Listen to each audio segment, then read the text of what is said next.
जय द्वारिकाधीश। माँ और बेटी का रिश्ता और उसमें बंधा हुआ प्रेम जग जाए, लेकिन जब सास और बहू में यही रिश्ता स्थापित हो जाए तो घर स्वर्ग बन जाता है। बस ऐसा ही कुछ हुआ। सुबह के 8 बजे थे। घर में चहल पहल शुरू हो चुकी थी।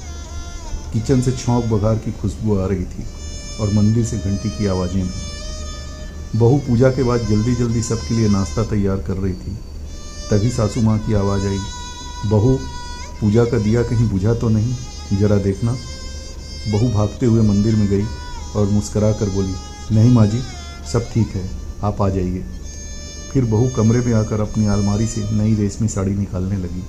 आज उसके मैके से भेजी साड़ी पहनने का मन था, लेकिन तभी पीछे से सासू माँ चुपचाप कमरे में आ गई और बोली, बहू ये कौन सी साड़ी है, बड़ी जानी पहचानी सी लग रही है।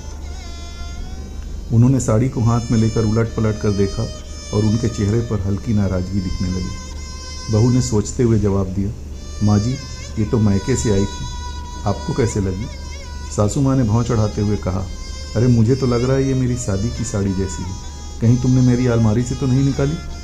इतना सुनते ही बहू को हंसी आ गई।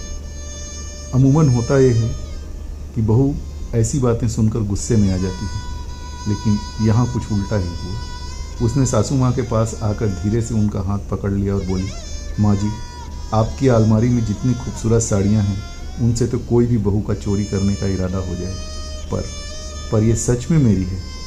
और वैसे भी आपकी पसंद इतनी बेहतरीन है कि मेरी नई साड़ी भी आपकी साड़ी जैसी दिख रही है। सासू माँ ने आंखें तजगा और कहा, मतलब मैं अब पुरानी फैशन हो गई, मेरे पास सिर्फ ओल्ड कलेक्शन है। उनका स्वर थोड़ा गंभीर था, पर उनके चेहरे पर मुस्कान भी छिपी हुई थी। बहू ने झट से कहा, अरे माँ जी आप तो फैशन की महारानी हैं, आप जो पहने वही फैशन बन जाता है। मुझे तो बस आपकी तरह दिखना है। इतना सुनते ही सासू माँ का दिल बहू के प्यार से पिघल गया। उन्होंने बहू के सिर पर हाथ फेरा और कहा, बहू तू भी ना, तुम सच में दिल की बहुत अच्छी हो। तुमसे बहस करना भी अच्छा लगता है, जैसे रोज़ सुबह की चाय। जब तक तुझसे झगड़ा न कर लूँ मेरी ये चाय पूरी नहीं होती। आखिर मिठास तुझसे तो मिलती है।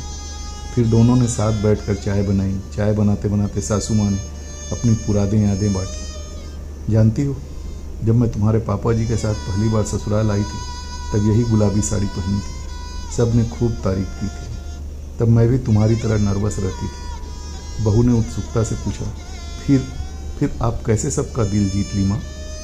सासू माँ ने मुस्करा कर कहा, मुस्कान और मीठी बातें, यही मुझे दहेज में मिली थी। यही हर घर की असली चाबी होती है बहू, और ये चाबी तुम्हारे पास है।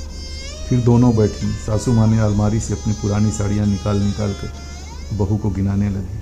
कभी रेशम की, कभी कांजीवरम की, कभी बनारसी। हर साड़ी के साथ कोई न कोई कहानी भी सुनाते जाती। शादी का, रिसेप्शन का, पहले करवा चौथ का, बेटी के जन्मदिन का।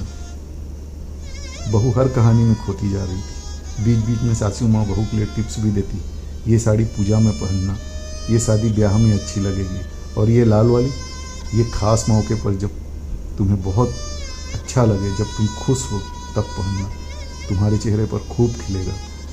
अचानक पीछे से राजेश की आवाज़ आई, माँ क्या हो रहा है। बाहर तक आप लोगों की हंसी की आवाज़ आ रही है।